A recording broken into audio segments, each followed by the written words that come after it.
Hello guys, my name is Vikram. Welcomes you to strive for progress. Topic आपको पता लग गया होगा, चलिए स्टार्ट करते हैं। तो यहाँ पे डायग्राम आपको बहुत सारे नजर आ रहे हैं। वन बाय वन हम सभी को डिस्कस करेंगे डिटेल से। बता देता हूं क्या क्या डिस्कस करना है। एक तो यहाँ पे ये ऊपर की तरफ क्या है, मेल रिप्रोडक्टिव ऑर्गन्स हैं। इसके बाद यहाँ पे जो डायग्राम दिख रहा है ये है फीमेल रिप्रोडक्टिव ऑर्गन्स। इसके बाद ये जो डायग्राम है ये है स्पर्म सेल का। उसके बाद ये जो डायग्राम है ये है ओवम या एग सेल का। उसके बाद यहाँ पे मैंने टेस्टिस की इंटरनल स्ट्रक्चर बनाई हुई है जो स्पर्म को प्रोड्यूस करते हैं। उसके बाद ये वाली जो स्ट्रक्चर है ये ओवरी की इंटरनल स्ट्रक्चर है जहां से एग मैच्योर होके बाहर आएगा। क्लियर? तो ये बहुत सारी चीजें हमने आज डिस्कस करनी है। एक ही वीडियो में आपका रिप्रोडक्शन जो है ये टॉपिक क्लियर हो जाएगा। तो ध्यान से आपने इसको सुनना है। तो सबसे पहले हम बात करेंगे मेल रिप्रोडक्टिव ऑर्गन्स। तो यहां पे ये जो स्ट्रक्चर दिख रही है आपको, इसको बोला जाता है पेनिस। ठीक है, यहां पे ये जो वाली जो स्ट्रक्चर है इसको बोलते हैं टेस्टिस। और टेस्टिस जो है वो किसके अंदर होते हैं? स्क्रोटम के अंदर। और जो स्क्रोटम है, टेस्टिस है, वो एब्डोमिनल कैविटी से बाहर होते हैं क्योंकि वो बॉडी के टेम्परेचर पे स्पर्म को प्रोड्यूस नहीं कर पाते। कौन? टेस्टिस। इसलिए स्क्रोटम क्या होता है? बॉडी के बाहर होता है। इसके बाद दूसरी चीजें देख लेते हैं हम। जैसे ऊपर की तरफ जो आपको ये बैग लाइक स्ट्रक्चर दिख रही है इसको बोलते हैं ब्लैडर, यूरिनरी ब्लैडर। ठीक है, और ऊपर से ये जो डक्ट आ रही है इसको बोलते हैं यूरेटर। ये वही चीज है जो आप एक्सक्रीटरी सिस्टम में पढ़ते हो। किडनी क्या करती है? फिल्टर करती है ब्लड को, साथ में वहां से यूरेटर के सहारे क्या आता है? यूरिन आता है, और वो इकट्ठा कहां पे होता है? यूरिनरी ब्लैडर में। क्लियर? तो वही यूरिनरी ब्लैडर है ये वाला, और ये वाली वो यूरेटर है। तो यहां से देखो ये वाली जो ट्यूब है बिल्कुल नीचे की तरफ पेनिस के बीच में से जा रही है, तो इसको बोला जाता है यूरेथ्रा। तो यूरेथ्रा के सहारे क्या होता है? यूरिन बाहर निकलता है। इसके बाद यहां पे जो टेस्टिस पड़े हैं जो क्या करेंगे? स्पर्म को प्रोड्यूस करेंगे। तो यहाँ पे जो स्पर्म है वो इस वाली ट्यूब से होता हुआ यहाँ पे ऐसे करके इसी ट्यूब में मिल जाएगा। जहां से यूरिन आ रहा है उसी ट्यूब में क्या होगा? स्पर्म मिल जाएगा। अब यहाँ पे ये वाली जो ट्यूब है इसको बोलते हैं वास डिफरेंस। क्या बोलेंगे इसको? वास डिफरेंस बोलेंगे। अब यहाँ पे साइड में आपको छोटी छोटी ये थैलियां सी जो नजर आ रही हैं इसको बोला जाता है सेमिनल वेसिकल। और यहाँ पे जो इस तरफ जो आपको ये ग्लैंड नजर आ रही है इसको बोलते हैं प्रोस्टेट ग्लैंड। अब इनका फंक्शन क्या है? जो यहां से स्पर्म यहां से निकलेगा उसमें ये क्या करते हैं? दोनों के दोनों अपना फ्लूइड क्या करते हैं? सिक्रीट करते हैं। और इस फ्लूइड की वजह से जो स्पर्म है उसको न्यूट्रिशन मिलता है, साथ के साथ वो आगे की तरफ मूवमेंट करने के लिए उसको इजी पाथ बन जाता है उसके लिए, जब ये फ्लूइड मिलता है उसमें। और तब हम स्पर्म को क्या बोलते हैं? सीमन बोलते हैं। मतलब जब ये ग्लैंड अपना सारा सिक्रेशन डाल देंगे तो तब हम क्या बोलेंगे? सीमन बोलेंगे। तो यहां से आपको ये पता लग गया होगा कि जो यूरिन है उसका रास्ता भी वही है, यूरेथ्रा से निकलना, और जो स्पर्म आएगा यहां से सीमन जो बनेगा वो भी यही इसी रास्ते से निकलने वाला है। तो यहाँ पे मेल रिप्रोडक्टिव ऑर्गन्स आपके हो गए क्लियर। इसके बाद हम बात करते हैं फीमेल रिप्रोडक्टिव ऑर्गन्स की। तो यहां पे सबसे पहले ये जो आपको इधर वाली जो स्ट्रक्चर दिख रही है, यहां पे इधर लेफ्ट साइड और यहां पे इधर राइट साइड, इसको बोलते हैं ओविडक्ट, या इसका दूसरा नाम है फैलोपियन ट्यूब। और इसके नीचे ये जो आपको स्ट्रक्चर दिख रही है इसको बोलते हैं फिम्ब्री। और फिम्ब्री की जस्ट नीचे होती हैं ओवरीज। दोनों साइड क्या है? ओवरीज। ठीक है, और ओवरी से ही क्या होगा? एग रिलीज होगा, जो फिम्ब्री क्या कर लेगी? ऐसे अब्सॉर्ब करेगी और फैलोपियन ट्यूब में वो चला जाएगा। ठीक है, आगे फर्टिलाइजेशन होगा वो हम आगे पढ़ने वाले हैं। इसके बाद ये वाली जो स्ट्रक्चर है ये वाला, इसको सारे को बोलते हैं यूट्रस। ये जो आपको बीच में ऐसी ये वाली चीज दिख रही है इसको बोलते हैं यूट्रस। उसके बाद यहां पे यूट्रस का बिल्कुल जो एंड है जहां से वेजाइना स्टार्ट होता है इसको बोलते हैं सर्विक्स, और जो नीचे वाला पार्ट है इसको बोलते हैं वेजाइना। क्लियर? तो ये जो है फीमेल रिप्रोडक्टिव ऑर्गन्स कंप्लीट हो चुके हैं। इसके बाद यहां पे हम प्रोसेस देख लेते हैं कि कैसे क्या क्या होना है, फिर हम आगे क्या आगे डीपली स्टडी करेंगे एक एक चीज को। तो प्रोसेस क्या है, यहां पे जब ओवरी से एग रिलीज होता है, मैच्योर एग आता है, कब आता है? मेंस्ट्रुअल साइकिल होता है 28 डेज का। तो 14 डेज पे क्या निकलता है? एग मैच्योर होके कहां पे आ जाता है? फैलोपियन ट्यूब में आ जाता है। और यहां पे जब पेनिस क्या करेगा, यहां पे प्लेस करेगा और यहां पे सेक्सुअल इंटरकोर्स होगा, तो यहां पे जो स्पर्म है यहां से निकलकर वेजाइना के सहारे से होता हुआ यूट्रस में मूवमेंट करेगा स्पर्म, और यहां पे जाके फैलोपियन ट्यूब में जाके वो जो एग है, एग सेल है, उसके साथ क्या करेगा? पेनेट्रेट करेगा। क्योंकि यहां पे जो स्पर्म सेल है उसके पास क्या होता है? हेड होता है, और यहां पे एक एक्रोसोम होता है जो आगे बढ़ेंगे। एक्रोसोम क्या करता है? एग सेल को पेनेट्रेट करेगा, जिसकी वजह से जो एग सेल है उसके अंदर क्या होगा? स्पर्म चला जाएगा, और जिसकी वजह से ये क्या बन जाएगा? एक जाइगोट बन जाएगा। जाइगोट, ठीक है, जाइगोट बन जाएगा। यहां से क्या आएगा? ओवम आएगा या एग सेल, और दूसरा क्या होगा? Sperm cell. दोनों आपस में मिलकर क्या बन जाएंगे? जाइगोट बन जाएगा। ठीक है, और जाइगोट में क्या होता है? सिंगल न्यूक्लियस होता है, और फिर वो क्या करता है? आगे जाके डिवाइड होता है सेल्स में, और जाइगोट के बाद क्या बनता है? एम्ब्रियो बनता है। फिर एम्ब्रियो जो होता है, ये जो यूट्रस की जो वॉल होती है यहां पे जाके वो चिपक जाता है। इसके बाद इसको यहां से सारा का सारा न्यूट्रिशन मिलेगा, यूट्रस की जो वॉल है इससे उसको न्यूट्रिशन मिलेगा, और आगे के आगे वो डिवाइड होता हुआ किसमें कन्वर्ट हो जाएगा? फोएटस में। और यहां पे जो है बेबी जो बनेगा, बेबी को सारा न्यूट्रिशन वगैरह कहां से मिलता है? प्लासेंटा से मिलता है, जो किससे अटैच होती है? इधर से बेबी से और उधर से मदर के साथ, मदर की बॉडी के साथ वो अटैच होती है। तो कोई भी जो ब्लड का सर्कुलेशन है उसी के सहारे से होगा, जो भी न्यूट्रिशन मिलेगा प्लासेंटा के सहारे, और जो वेस्ट प्रोडक्ट होगा बेबी जो निकालेगा वो भी कहां से जाएगा? प्लासेंटा के सहारे मदर की बॉडी में, और मदर का जो एक्सक्रीटरी सिस्टम चल रहा है उसके सहारे वो बाहर निकलेगा। और बेबी जब है कब बर्थ करेगा? जब 9 मंथ का बेबी हो जाएगा, तो यहां पे वो क्या होगा? वेजाइना के सहारे उसको नॉर्मल डिलीवरी करके बाहर निकाल लेते हैं, और बेबी का क्या हो जाता है? बर्थ हो जाता है। अब ये तो थी बाहर बाहर वाली स्ट्रक्चर कि ये चीज होती है, ये आपने पढ़ा भी होगा। अब यहां पे हमने इसकी इंटरनल जो है स्टडी वो भी करनी है, डीपली स्टडी क्या करनी है कि जो टेस्टिस है, पहले तो जो सेल प्रोड्यूस करता है उसकी स्ट्रक्चर कैसी है। तो स्पर्म की सेल जो है, स्पर्म जो सेल है उसके बारे में हम स्टडी करेंगे। तो यहां पे जो आपको ये दिख रही है सेल, इसको बोलते हैं स्पर्म सेल। स्पर्म सेल में 3 पार्ट होते हैं।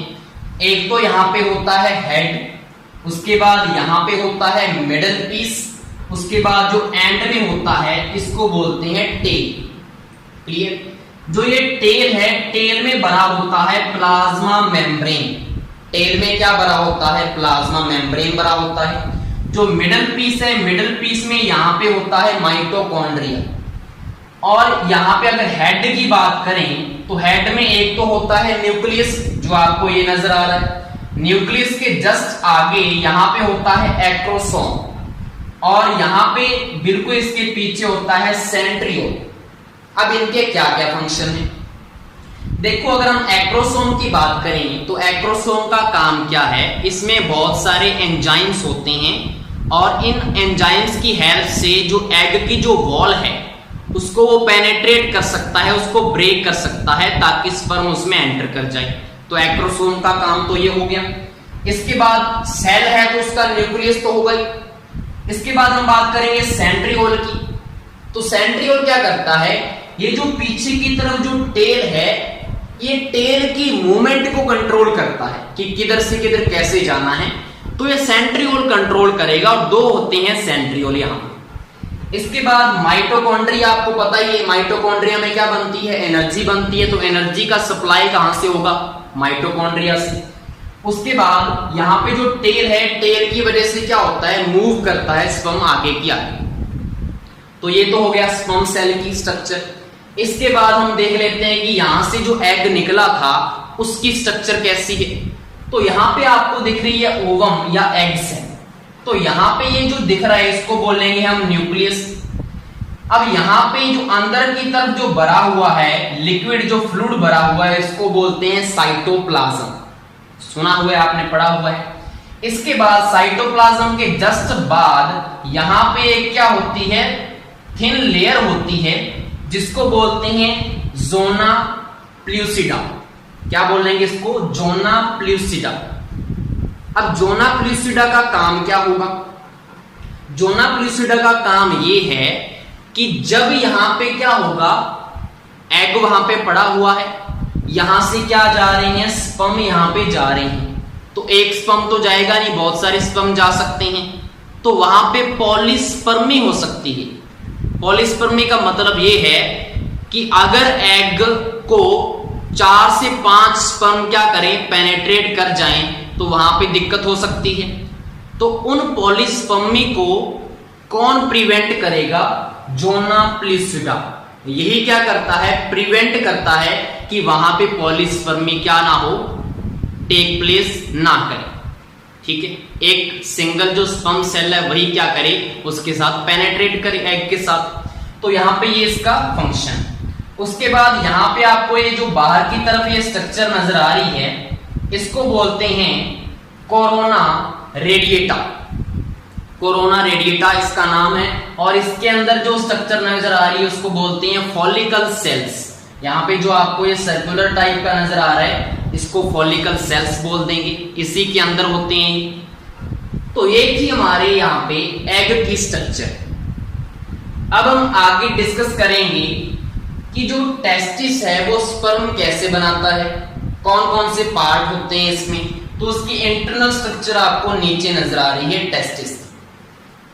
तो यहाँ पे ये देखो, ये वाली जो ट्यूब है ये तो वही ट्यूब है जो मैंने ऊपर दिखाई है आपको, वास्ट डिफरेंस, जो तो क्या करेगी, स्पर्म को यहां से लेके जाएगी ऊपर की तरफ। फिर उसके बाद ये वाली जो ट्यूब है, यहां से इसका ये वाला जो पार्ट स्टार्ट होता है, ये वाला पार्ट, इसको बोलते हैं एपिडिडाइमिस। क्या बोलेंगे इसको, एपिडिडाइमिस बोलेंगे, जिसके 3 पार्ट होते हैं। एक को हम बोल देते हैं हेड, बीच वाले पार्ट को हम बॉडी बोलते हैं, और लास्ट वाले ये वाले पार्ट को बोलते हैं टेल। क्लियर। तो 3 पार्ट हो चुके हैं यहाँ पे एपिडिडाइमिस के। उसके बाद एपिडिडाइमिस के जस्ट बाद ये जो आपको चीज नजर आ रही है ट्यूब लाइक स्ट्रक्चर, इसको बोलते हैं इफ्रेंट डक्ट। इफ्रेंट डक्ट बोलेंगे, क्या फंक्शन है सारा बताऊंगा। ये इफ्रेंट डक्ट हो गया। उसके बाद जस्ट नीचे यहाँ पे ये जो आपको स्ट्रक्चर नजर आ रही है इसको बोलते हैं रेटेटेस्टिस। रेटेटेस्टिस। इसके बाद ये जो आपको आगे की तरफ ये स्ट्रक्चर नजर आ रही है इसको बोलते हैं सेमनीफेरस ट्यूब्यूल्स। Seminiferous tubules.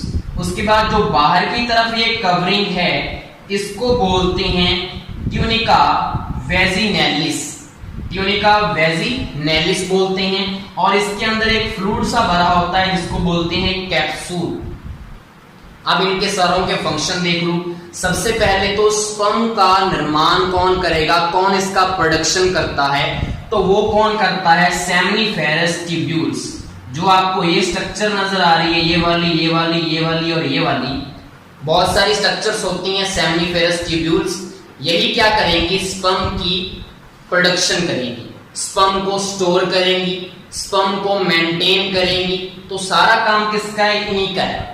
और जो मियोसिस वाली प्रोसेस है, मियोसिस वाली जो प्रोसेस है वो भी यहीं पे प्लेस करती है, यहीं पे काम करती है वो वाली भी प्रोसेस।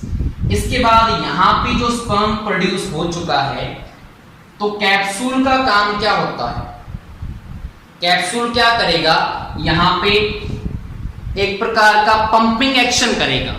पंपिंग एक्शन की वजह से यहां पे स्पर्म जो पड़ा हुआ है वो आगे की तरफ चलता है, फिर यहां पे किसको क्रॉस करेगा, रेटेटेस्टिस को। रेटेटेस्टिस से होता हुआ आगे किस में जाएगा, इफरेंट, अभी मैंने बताया था इफरेंट डक्ट में, और इफरेंट डक्ट उसको किस में भेज देगा, एपिडिडाइमिस में। एपिडिडाइमिस के हेड से फिर वो बॉडी में जाएगा, फिर वो टेल में जाएगा, और टेल के बाद वास डिफरेंस, ये वाली जो वास डिफरेंस है इसमें चला गया, आगे की तरफ चला गया। तो ये सारी की सारी प्रोसेस थी। यहाँ पे ट्यूनिका जो वेजिनैलिस है ये क्या है, आउटर कवरिंग है। किसकी आउटर कवरिंग है, ये टेस्टिस की आउटर कवरिंग होती है। क्लियर, तो ये सारे हो गए इंटरनल स्ट्रक्चर हो चुकी है टेस्टिस की। इसके बाद हम बात करेंगे ओवरी की जो इंटरनल स्ट्रक्चर है वो क्या है, कैसे एग रिलीज होता है। तो सबसे पहले यहां पे देखो, ये जो आपको स्ट्रक्चर नजर आ रही है, इसका जो ये बाहर वाला पार्ट है इसको बोलते हैं कॉर्टेक्स। इसको क्या बोलेंगे हम, कॉर्टेक्स बोलेंगे। और जो यहाँ पे ये सारी की सारी जो स्टेज हो रही हैं इसको बोलते हैं मेड्यूला। क्या बोलेंगे, इसको मेड्यूला बोलेंगे। और ये जो ओवरी है वो आगे अटैच होती है किससे, यूट्रस से। यूट्रस से अटैच है ना यहाँ पे देखो, तो इस वाले पोर्शन को बोलते हैं हाइलम, जहां से ओवरी किसके साथ अटैच होती है, यूट्रस के साथ। इसको हाइलम बोल देंगे। बीच वाले पार्ट को मेड्यूला, और बाहर की तरफ होता है जो उसको कॉर्टेक्स बोलेंगे। क्लियर। फिर यहां पे क्या होता है, यहां पे एक अंदर की तरफ एक स्ट्रक्चर होती है जिसको क्या बोलेंगे, एपिथेलियम बोलते हैं इसको, जर्मिनल एपिथेलियम। ठीक है। अब जर्मिनल जो एपिथेलियम है वहां से क्या होता है, सबसे पहले एक oocyte जो है वो जनरेट होती है, एक oocyte क्रिएट होती है, प्रोड्यूस होती है। मान लो जो यहाँ पे एक जर्मिनल क्या होगा, जर्मिनल एपिथेलियम होगा, वहां से एक प्राइमरी oocyte क्रिएट होगी, प्रोड्यूस होगी। अब जो वो प्राइमरी जो है, प्राइमरी oocyte है, यहाँ पे oocyte लिखा हुआ है, प्राइमरी जो oocyte है या प्राइमरी फॉलिकल भी बोल सकते हैं, इसके आगे फिर इसके ऊपर बहुत सारी सेल्स बनने लगती हैं। कौन कौन सी सेल्स होती हैं, वो वही सेल्स होती हैं ये वाली। इन सेल्स को क्या बोलते हैं, कोरोना रेडिएटा, यही बोलते हैं। तो ये वाली जो फॉलिकल सेल्स हैं यहां पे बहुत सारी इकट्ठी होने लगती हैं, फिर यहाँ पे आगे वाली स्टेज में बहुत सारी इकट्ठी हो जाएंगी। इसके बाद जो थर्ड स्टेज आती है, तो यहाँ पे जो होता है ना, बीच वाला जो oocyte है, ब्लैक डॉट, वो तो थोड़ा साइड में खिसक जाता है, थोड़ा साइड में हो जाता है, और यहाँ पे अंदर की तरफ एक स्पेस सा बनने लग जाता है, कैविटी बनने लग जाती है। और उसी कैविटी को, ये देखो यहाँ पे मैंने स्पेस दिखा रखा है, उसी कैविटी को बोलते हैं, क्या बोलते हैं, एंट्रम। एंट्रम बोलते हैं उस कैविटी को। oocyte तो थोड़ा सा साइड में हो जाता है, बीच में एक कैविटी बनने लगती है, और बाहर की तरफ ये फॉलिकल सेल्स हैं। ठीक है, कोरोना रेडिएटा है। तो यहाँ पे जो एंट्रम है, फिर इसका काम क्या है, कैविटी किससे भरी होती है, तो कैविटी एक फ्लूइड से भरी होती है जिसमें सारे के सारे हार्मोन्स होते हैं। कौन कौन से हार्मोन, प्रोजेस्टेरोन हो गया, एस्ट्रोजन हो गया, एलएच हो गया, एफएसएच हो गया, फॉलिकल स्टिमुलेटेड हार्मोन। तो सारे के सारे हार्मोन किस में है, इसी एंट्रम में है, जो यहाँ पे कैविटी बन चुकी है इस वाली फॉलिकल में। फिर यहाँ पे जब देखो प्राइमरी जो फॉलिकल थी ना, जब यहाँ पे ये एंड वाली स्टेज में आ चुकी है, इससे पहले जो है धीरे धीरे सेल्स बढ़ती जाती हैं, तो हम उसको बोल सकते हैं ग्रोइंग फॉलिकल। मतलब वो फॉलिकल जो है वो बड़ी हो रही है। बड़ी कैसी हो रही है, क्योंकि सेल्स बढ़ती जा रही हैं। लेकिन यहाँ पे आके जब एंट्रम आ जाता है, तो यहाँ पे इसको बोलते हैं ग्रेफियन फॉलिक्यूल। मतलब वो पूरी की पूरी मैच्योर हो चुकी है, सारे हार्मोन्स उसमें आ चुके हैं, सेल्स की पूरी जो उसको चाहिए था सेल्स ने उसको घेर लिया, oocyte उसमें बना हुआ है। तो इसको बोलते हैं मैच्योर्ड फॉलिकल या ग्रेफियन फॉलिकल। अब यहाँ पे क्या होगा, यहाँ पे इसके बाहर की साइड एक लेयर बनना स्टार्ट हो जाती है। यहाँ पे जब वो मैच्योर हो जाती है फॉलिकल, बाहर की तरफ एक थीका सेल्स जो होती हैं वो इसके ऊपर बाउंड्री बना लेती हैं, थीका सेल्स। अंदर वाली बाउंड्री को कहेंगे थीका इंटरना और बाहर वाली बाउंड्री को कहेंगे थीका एक्सटर्ना। क्लियर? अब आपको पता है यहां पे जो oocyte बन चुका है, अब इसने बाहर निकलना है, तो एक तो ये पेनेट्रेट किसको करेगा, थीका सेल्स को। उसके बाद ये वाली जो बाउंड्री है इसको भी तो क्या करेगा, ये पेनेट्रेट करेगा ना, तभी तो बाहर आएगा। मतलब कॉर्टेक्स वाले पोर्शन को भी क्या करता है, पेनेट्रेट करता है, और थीका सेल्स को भी क्या करेगा, पेनेट्रेट करेगा। और फिर जो oocyte है, सेकेंडरी oocyte बोलेंगे, वो प्राइमरी oocyte था, यहां पे आपके सेकेंडरी हो गया, जो बाहर निकल जाएगा। और बाहर निकलने वाली प्रोसेस को क्या बोल देते हैं, ओवुलेशन। यहां पे जो फॉलिकल्स थे उनका क्या हो चुका है, रप्चर हो चुका है, वो फट चुकी हैं, और यहां से ओवम या एग है वो बाहर आ चुका है। अब ये जो ओवम एग है, इसको आपको पता है जो फिम्बरी लाइक स्ट्रक्चर है वो उसको अब्सॉर्ब कर लेगी और फेलोपियन ट्यूब में वो चला जाएगा। तो ये सारे के सारे इसकी इंटरनल स्ट्रक्चर थी। ये जो आपको यहाँ पे दिख रहा है इसको बोलते हैं ब्लड वेसल्स। यहाँ पे आर्टरीज भी होंगी, यहाँ पे वीन्स भी होंगी, ठीक है, लिम्फेटिक भी होंगी यहाँ पे। तो यहाँ पे ये सारी के सारी स्ट्रक्चर है। दोबारा मैं बता देता हूं, यहाँ पे पहले प्राइमरी oocyte होता है, ठीक है। प्राइमरी oocyte के बाद वो सेकेंडरी oocyte आगे के आगे ऐसे करके बढ़ता जाएगा और उसको ग्रोइंग फॉलिकल बोल देंगे। उसके ऊपर की तरफ कोरोना रेडिएटा सेल्स जो है वो बनती जाएंगी, फॉलिकल सेल्स। फिर उसके बाद वो जो oocyte है थोड़ा साइड में हो जाएगा और बीच में एक कैविटी सी बनने लगेगी, और उस कैविटी को क्या बोलते हैं, एंट्रम। और इसी एंट्रम में सारे के सारे हॉर्मोन्स क्या होते हैं, इनबिल्ड होते हैं, सारे के सारे भरे होते हैं फ्लूइड में, ठीक है। उसके बाद जब ये मैच्योर हो जाता है फॉलिकल, तो इसके अराउंड एक थीका सेल्स जो हैं वो भी क्या बना लेती हैं, बाउंड्री बना लेती हैं। फिर यहाँ पे क्या होगा, वो पेनेट्रेट करके जाएगा oocyte थीका सेल्स को और ये वाली बाहर वाली बाउंड्री को। तो जब वो बाहर निकल गया तो उसको बोलते हैं ओवुलेशन। लेकिन ये जो अंदर वाली चीज ये बच चुकी है, मतलब ये जो बाहर वाली इसकी बाउंड्री थी, oocyte तो बीच में से बाहर निकल गया, लेकिन ये जो बाउंड्री है वो आगे की जाके ऐसे कवर हो जाती है पूरी की पूरी, और इसमें जो रेड कलर का ब्लड बच जाता है, ठीक है, क्योंकि ये टूटी है ना, तो टूटने से ब्लड निकला, तो ब्लड इसी के अंदर बच जाता है। और इसको बोलते हैं कॉर्पस ल्यूटियम। इसको क्या बोलेंगे हम, कॉर्पस ल्यूटियम बोलेंगे। आगे जाके ये क्या हो जाता है, डीजनरेट हो जाता है कॉर्पस ल्यूटियम, और फिर ये दोबारा ये साइकिल स्टार्ट हो जाता है, ठीक है। तो ये सारी के सारी प्रोसेस थी। यहाँ पे ओवम मैंने डिस्कस कर दिया, क्या चीज है इसमें, कहां से कैसे निकला, ये चीज होगी। ये स्पर्म सेल हो गया, किसने प्रोड्यूस किया, टेस्टिस ने, टेस्टिस की इंटरनल स्ट्रक्चर हो चुकी है। फिर यहाँ पे ये बाहर वाली प्रोसेस आपको बताई दी मैंने कि बेबी का बर्थ हो गया, ठीक है। अब यहाँ पे हम सीधा उसको अगर देखें उसके स्ट्रक्चर को कि कैसे जाइगोट बना, तो यहाँ पे हमने क्या बनाया, एक फीमेल बनाया। फीमेल की बॉडी से क्या आ रहा है, ओवम या एग आ रहा है, जिसमें 23 क्या है, क्रोमोसोम है। यहाँ पे मैंने मेल बना दिया, मेल से क्या आ रहा है, स्पर्म सेल आ रहा है, ठीक है। यहाँ पे क्या है, 23 क्रोमोसोम इसके पास भी है। तो ये दोनों जब क्या होंगे, फर्टिलाइजेशन प्रोसेस होगी, तो क्या बनता है, जाइगोट बनता है। यहाँ पे क्या बन जाएगा, जाइगोट बन जाएगा। जाइगोट के पास फिर कितने क्रोमोसोम आ गए, 23 और 23 46 क्रोमोसोम हो गए जाइगोट के पास। फिर जाइगोट आगे डिवाइड होता है सेल्स में, और फिर क्या बनता है, एम्ब्रियो बनता है। और एम्ब्रियो जाके यहाँ पे क्या करेगा, वॉल के ऊपर स्टिक हो जाएगा, चिपक जाएगा, और उसको यहाँ पे सारा न्यूट्रिशन मिलना है, वो फोएटस में कन्वर्ट होगा। बेबी के पैर, हाथ ये सारे दिखने लग जाते हैं। फिर 9 मंथ के बाद क्या हो जाती है, डिलीवरी हो जाती है, बेबी का बर्थ हो जाता है। तो ये सारी थी रिप्रोडक्शन की प्रोसेस, जिसमें ये इंटरनल स्ट्रक्चर हमने डिस्कस कर ली।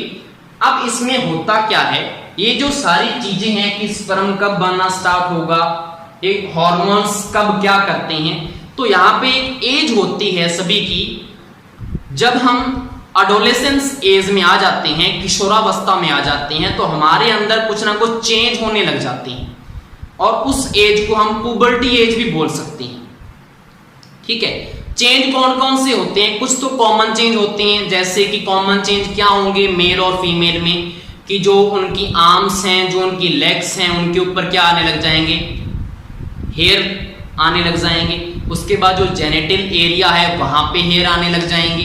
उसके बाद और क्या हो सकता है, एक दूसरे की तरफ इंटरेक्शन उनकी होने लग जाएगी, अट्रैक्शन करेंगे फील एक दूसरे की तरफ, ये चेंज होने लग जाएंगे।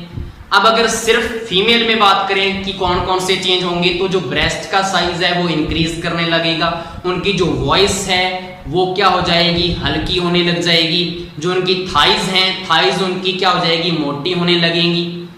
तो ये कुछ चेंज होंगे सिर्फ फीमेल में। और मेल में क्या चेंज होंगे, उसमें जो दाढ़ी मूंछ है उनका आना स्टार्ट हो जाता है, उसके बाद उनकी जो आवाज है वो भारी होने लग जाती है। तो ये चेंज किस में देखने को मिलेंगे आपको, मेल में। तो इस प्रकार के जो चेंज हैं वो किस एज में होंगे, प्यूबर्टी की एज में होते हैं, एडोलेसेंस में स्टार्ट हो जाते हैं। उसके बाद अगर हम बात करें यहाँ पे, इससे रिलेटेड कुछ ना कुछ डिसीज भी हैं जो भी आपको पता होना चाहिए कि जो सेक्सुअल इंटरकोर्स होता है वहां पे कुछ जो डिसीज हैं एक बॉडी से दूसरी बॉडी में ट्रांसमिट हो जाती हैं, क्योंकि वो जो बॉडीज हैं आप एक दूसरे के कांटेक्ट में ज्यादा होती हैं, तो वहां पे एक बॉडी से दूसरी बॉडी में जो ट्रांसमिशन होना है डिसीज का, वो उसकी पॉसिबिलिटी ज्यादा रहती है। कौन कौन सी डिसीज हो सकती हैं इससे, तो गोनोरिया जो है वो इससे फैल सकता है, सिफिलिस जो है बैक्टीरियल इन्फेक्शन है, दोनों के दोनों ये दोनों डिसीज हो सकती हैं, गोनोरिया और सिफिलिस। और आपने वायरस का नाम भी सुना होगा, HIV वायरस, वो भी इससे हो सकता है।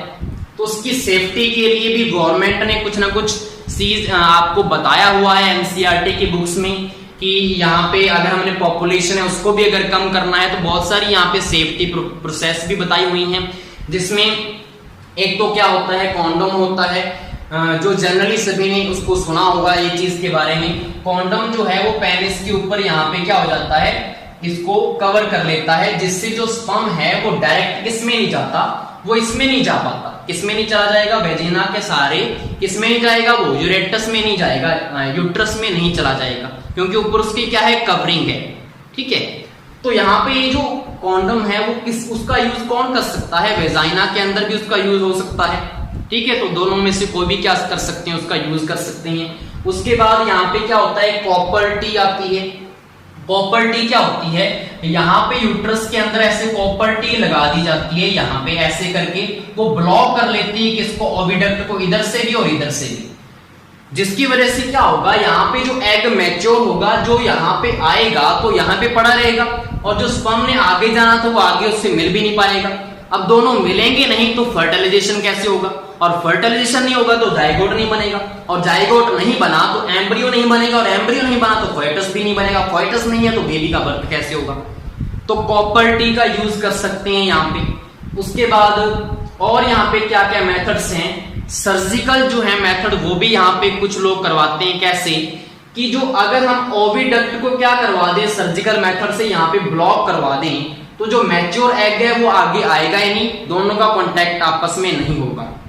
या अगर मेल की बात करें तो जो वास्ट डिफरेंस है, सर्जिकल मेथड से इसको ब्लॉक अगर कर दें तो ये जो स्पर्म सेल है वो आगे की तरफ यहाँ पे आ नहीं पाएगा, और अगर स्पर्म सेल नहीं आया तो यहाँ पे वो एग जो है वो किससे फर्टाइल करेगा। तो ये चीज है पॉसिबिलिटी। तो ये कुछ पॉसिबिलिटी भी आपको NCERT बुक्स में बताई हुई है पॉपुलेशन को कम करने के लिए, और साथ के साथ जो डिसीज फैल रही है उससे उसको भी कम करने के लिए। तो ये मेथड्स हो गए, डिसीज हो गई हैं, और ये इंटरनल स्ट्रक्चर थी। होप सो आपको ये टॉपिक क्लियर हो चुका होगा। Thank you.